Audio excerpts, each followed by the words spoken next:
A Chinese celebrity was recently one of the lucky few to be freed from the clutches of ruthless scam syndicates.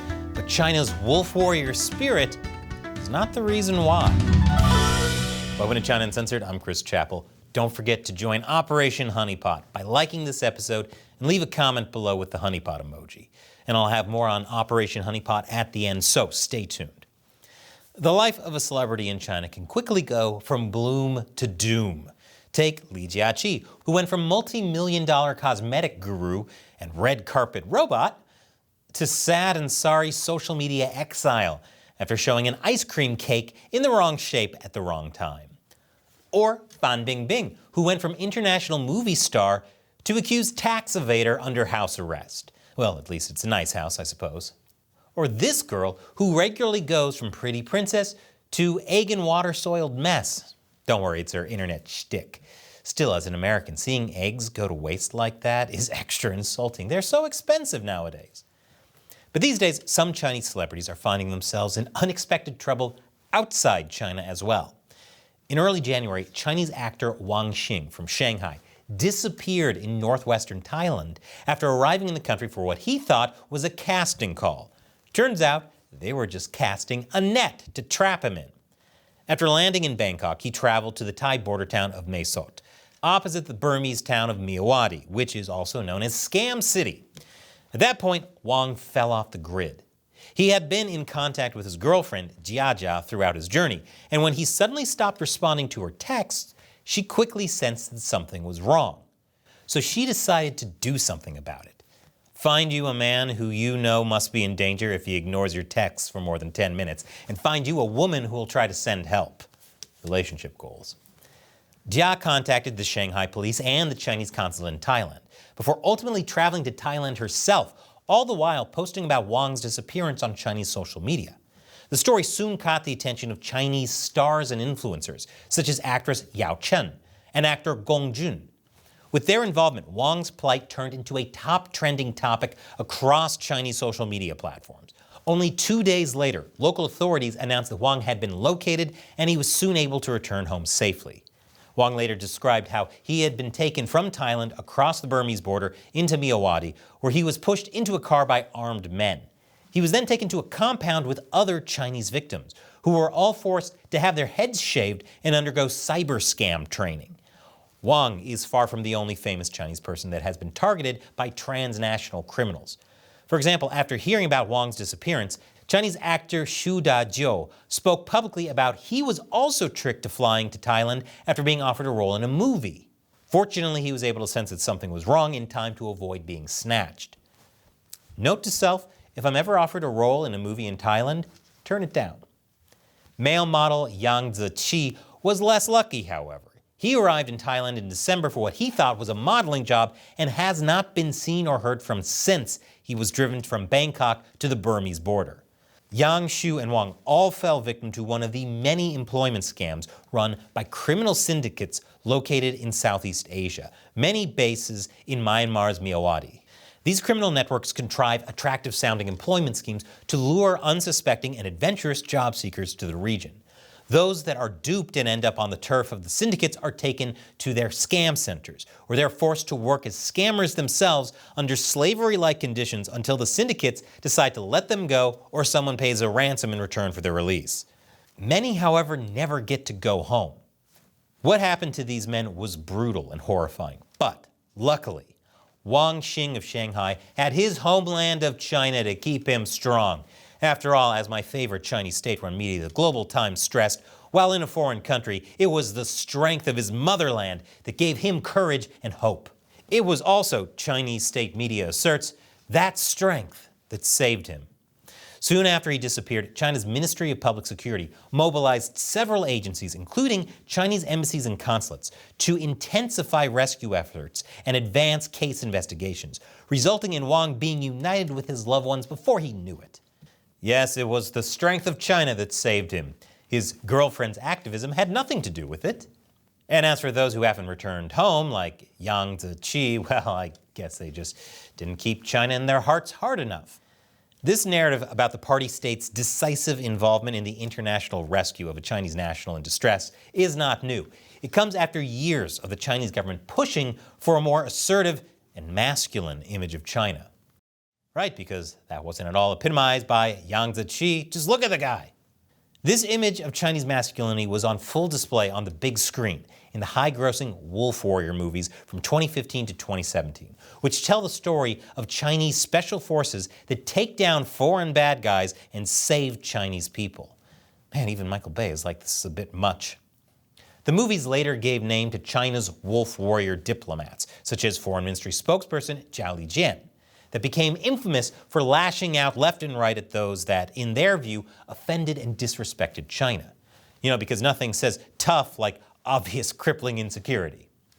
This Wolf Warrior spirit was meant to signal that China, under the communist government, had become a strong nation, a point which was laid on thick at the end of the second Wolf Warrior movie, with the closing shot of a Chinese passport emblazoned with the words, "Citizens of the People's Republic of China, when you encounter danger in a foreign land, do not give up. Please remember, at your back stands a strong motherland." With all that in mind, I guess it was only natural that Wang was swiftly rescued from the dark dungeon of the scam syndicates. After all, when you have heroes that can stop an RPG with some metal wiring and two bare hands, a group of fraudsters in Myanmar shouldn't be a problem. I'm surprised China is holding military drills near Taiwan and not just sending those guys over. They'd surrender immediately. The Thai authorities found a way to shine in Wang's abduction case too, with Wang quick to praise them for their efforts in front of the press when he first re-emerged, closely accompanied by local officers. I just want to say thank all of us. Firstly, it's the government and also the families to help me to be here, and I can have the chance to go back to my country. It's very appreciated. Yeah, and also Thailand is very safe, and I'm gonna go back again. Yes, everything in here is good. Okay, yeah, thank you. So in the end, it was straight A's to all authorities involved, and nobody should have definitely asked him to blink twice if he was in danger. But as you may have noticed, there are just a few little cracks in this story, like more than in an egg hitting a Chinese celebrity. Here's how it really went down. Initially, there were no authorities rushing to Wang's rescue. When he disappeared, Jia, the girlfriend of the decade, contacted the police in Shanghai, who didn't offer any help and instead referred her to the Chinese embassy in Thailand. So not really wolf warriors so much as sloth bureaucrats. So she contacted the embassy but was told that they needed confirmation that Wang was still in Thailand, which meant that a police case needed to be filed in the country. Jia tried to reach out to the Thai Public Security Bureau to do that, but she couldn't get through.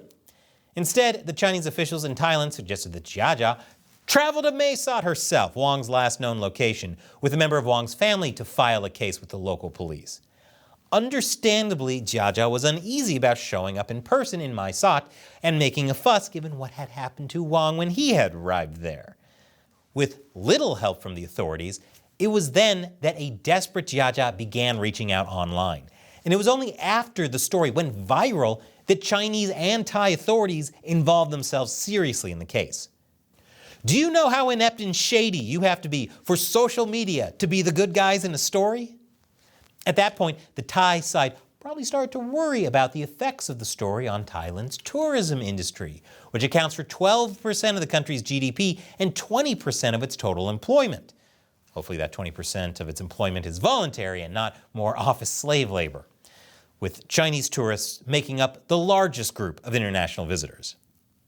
That would also explain why Wang made sure to underline that Thailand is a safe place that he's definitely coming back to visit in the near future.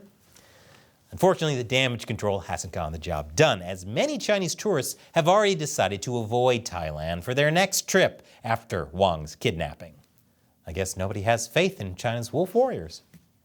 Despite the eventual involvement of government authorities, there's still a lot of mystery surrounding exactly how Wang was freed, with little to suggest that it happened as a result of a full-blown rescue operation led by Chinese or Thai forces.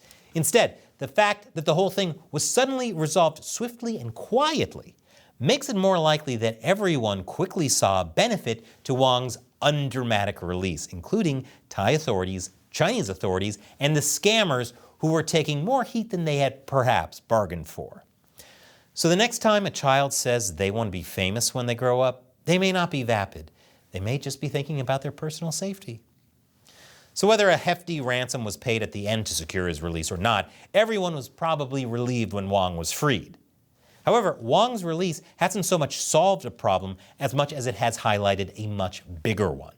Because even though the Chinese government has worked with local authorities to crack down on transnational scammers, in operations that have resulted in thousands of arrests and releases, it's a drop in the ocean given that gangs have forced hundreds of thousands of people into working for the syndicates, thousands of whom are Chinese nationals that are still stuck in enslavement. And tragically, they don't have nearly enough social media followers to warrant a release. Remember, when you like and subscribe, you might be saving a life. And unfortunately, the pool of potential Chinese victims for the scam gangs has grown bigger in recent years as the scammers prey on young Chinese desperate for jobs in a bleak economy. While the abduction of public figures like Wang shows the syndicates are only growing bolder in their kidnapping schemes. At the same time, this is not happening in some distant lands far out of reach of Chinese influence. Some of these scam operations are located less than a few hundred miles from the Chinese border, in countries like Laos and Cambodia, places drenched in Chinese influence and among the Chinese government's closest allies, not just in the region, but in the world. Which is shocking because you'd think the CCP would make such upstanding moral role models. Even in Myanmar, where Wang was taken, Beijing has strong ties with both sides in the civil war that has raged since 2021. So it can be difficult to understand why the Chinese government hasn't achieved better results in curbing the scam syndicates, especially when many of them are actually run by Chinese organized crime bosses. The frustrating situation has led some angry Chinese internet users to direct their fury at the Chinese authorities, accusing them of not doing enough to bring fraudsters to justice. In one WeChat post, a commenter even argued that fraudsters would not be able to maintain their criminal operations without the collusion of certain traders within the Chinese telecom, banking, and online media sectors. Adding, are these traders impossible to catch, or do we not want to catch them? Which is basically asking, are you stupid or corrupt? To which I say, ¿por qué no los dos? It therefore makes sense why, following Wang's release from Myawaddy, many distressed family members of missing Chinese weren't hurrying to praise the Chinese authorities for their role, but instead took to social media to plead for them in freeing their loved ones as well. I know I already said this, but it bears repeating. You look so bad when social media is the hero in this story.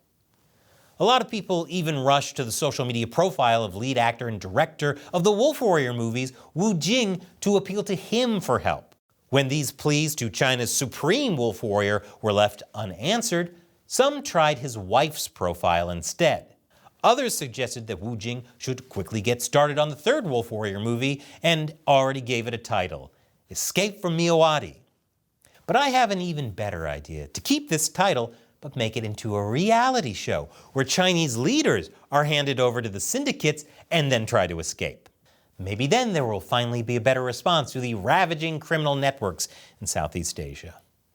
And now, Operation Honeypot. I want to thank some of the tens of thousands of you who have left Honeypot comments below China Uncensored videos to help us fight YouTube censorship. Thank you, Chris, although clearly your real name is Feral Cat Brothers. Thank you, Uncle Krusty. And are you saying that YouTube is going to investigate themselves and find out they did nothing wrong? Would they do something like that? Thank you, Luis Palogiolan from the Philippines and Veg Lao from Hong Kong. And thank you, Population of One, for watching all the way from China. Thank you, Resident Antagonist, for all your inane comments. Thank you, Xabono X, for still scrolling and refreshing to find my episodes. And thank you, It's Torrio, for letting me know that my videos are being suggested to you again when you open the app. I want to hear from the rest of you too. Are you seeing China Uncensored videos again? Or is YouTube still not recommending them? Let me know in the comments below. With a honeypot emoji, of course. We'll have a special update on Operation Honeypot on our next episode, so be sure to look out for that. Once again, I'm Chris Chappell. I honeypot all of you.